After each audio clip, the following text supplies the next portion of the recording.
wrestling during commercial breaks. Yes. Yeah. I'm just going to do that again. That's an hour and 10 minutes.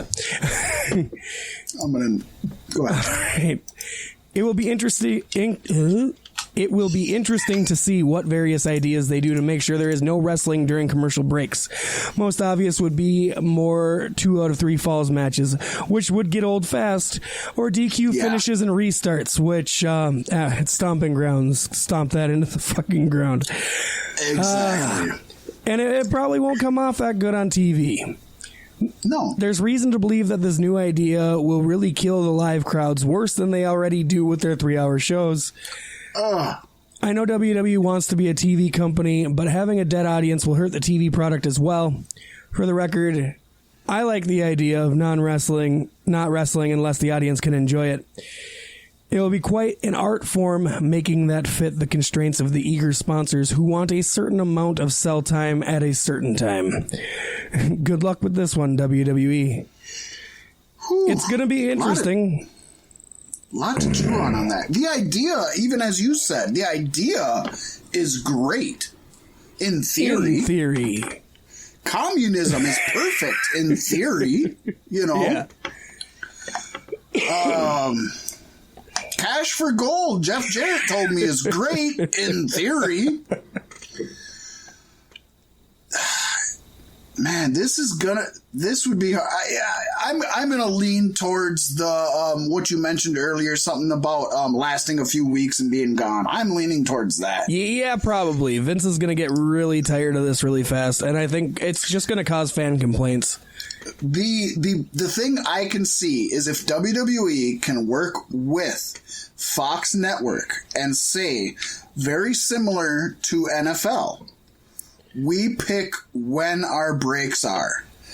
You can pick how long they are. And tell us how many there need to be.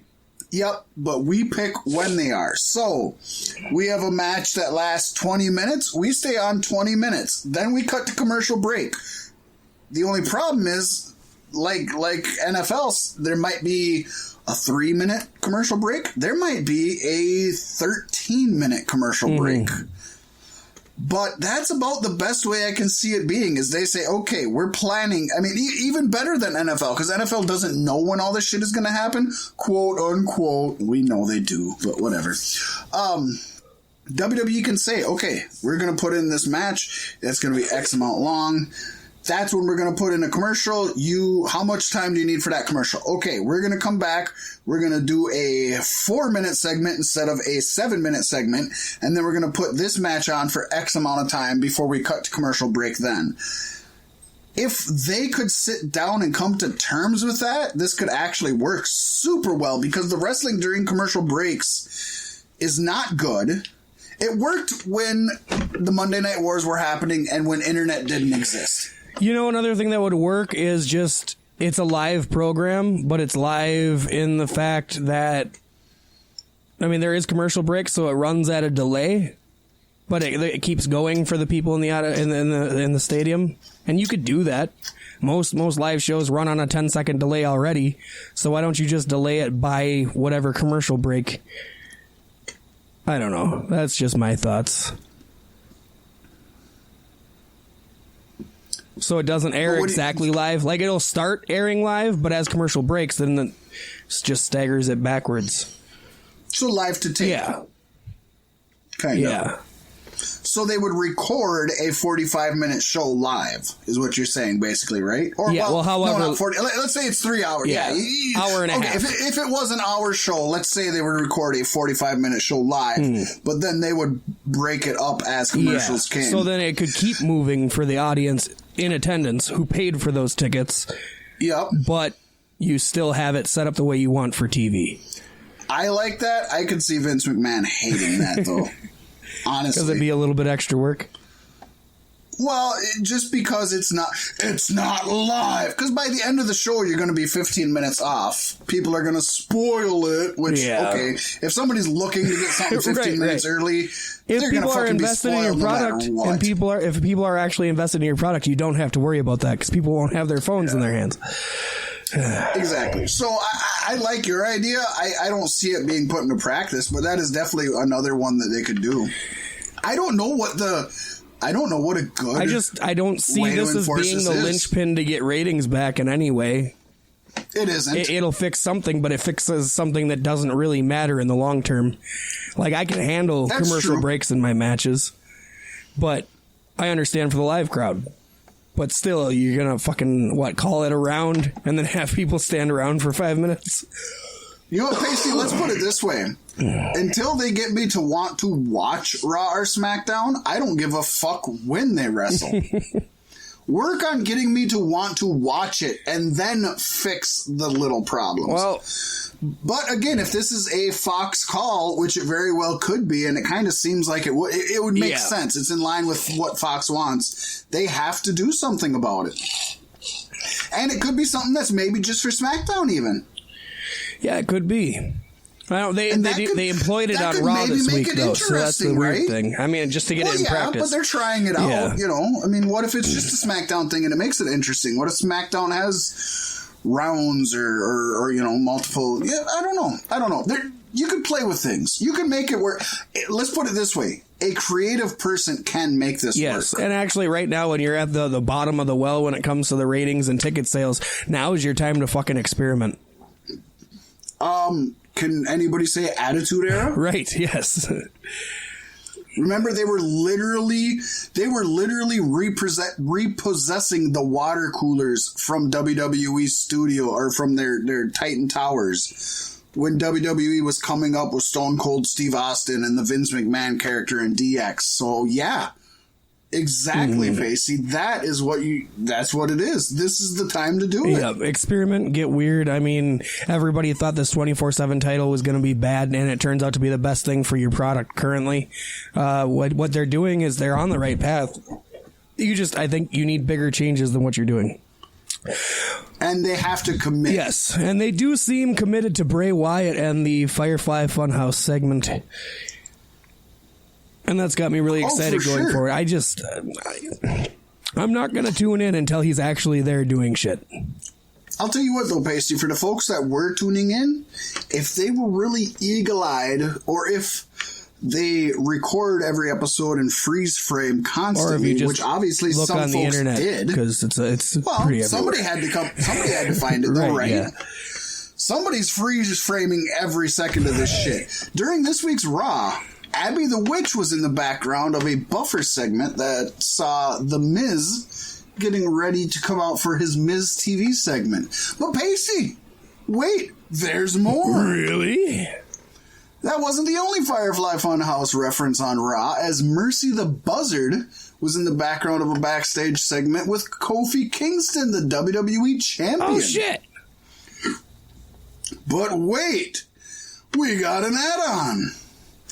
There was also a pig sighting on SmackDown during a Daniel Bryan Eric Rowan segment, and the Fat Mac thought was dead rabbit in the empty seats behind Mandy and Sonya.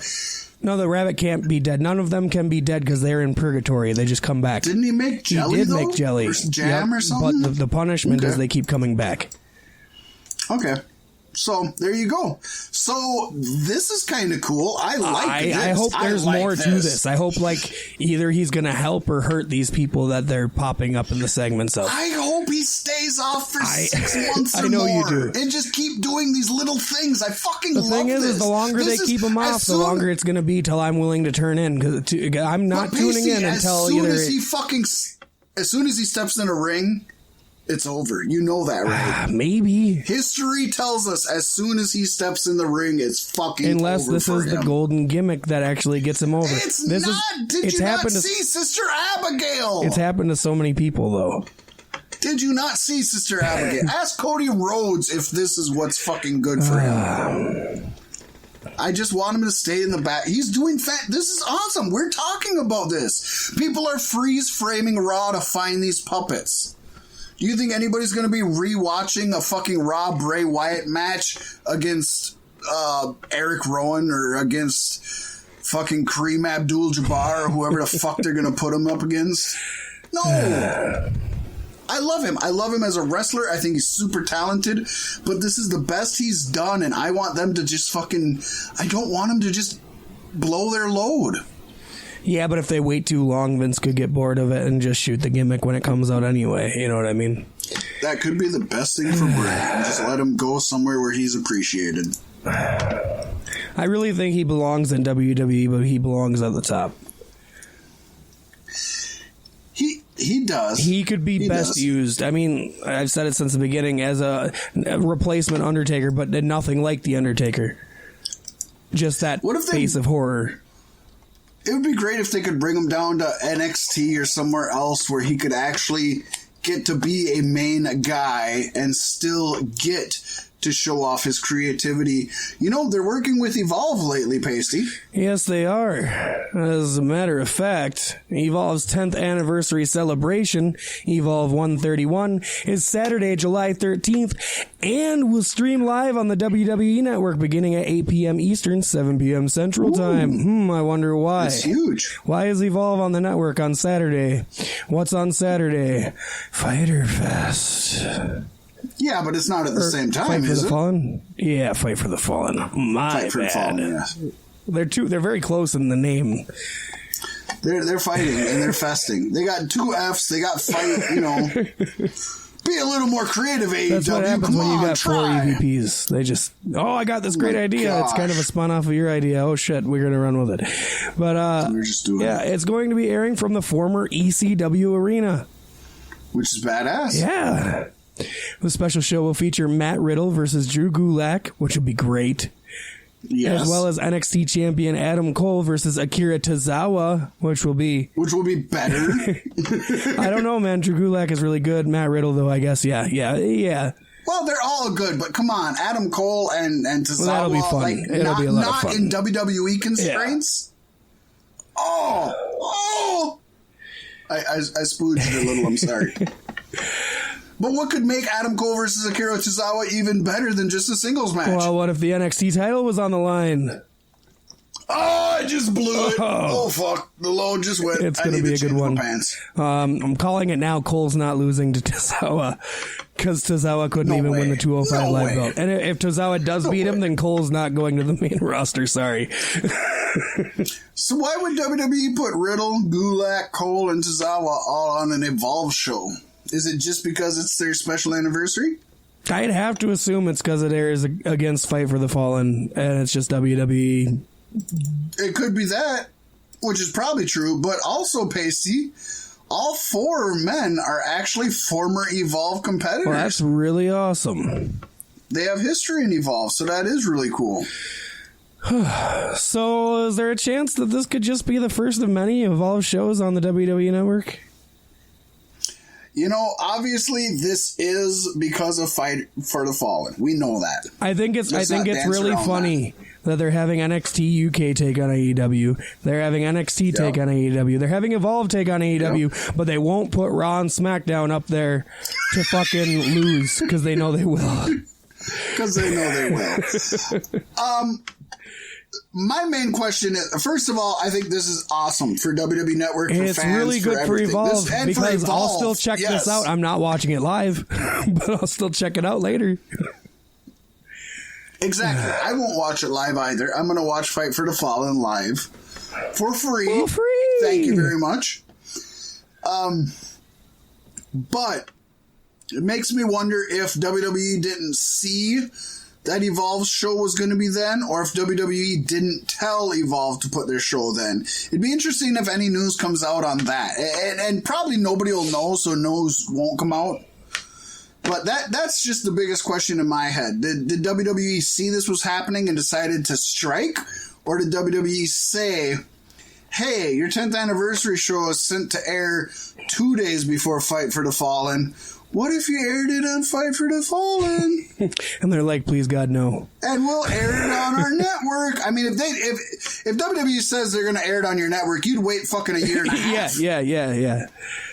Evolve's 10th anniversary, a year and a half away. Sorry, folks. And I mean, at least the show's in New York, so like you're going to have a different crowd there than what would be going to AEW. Philadelphia. Oh, Philadelphia? Even. Okay. I thought ECW's arena was New York. Why the fuck would you think Philadelphia's ECW is in New York? I don't know, because I don't know. They're the Philly crowd. Okay. Oh my Cheese steaks. I guess it explains Paul Heyman. Oh man, well,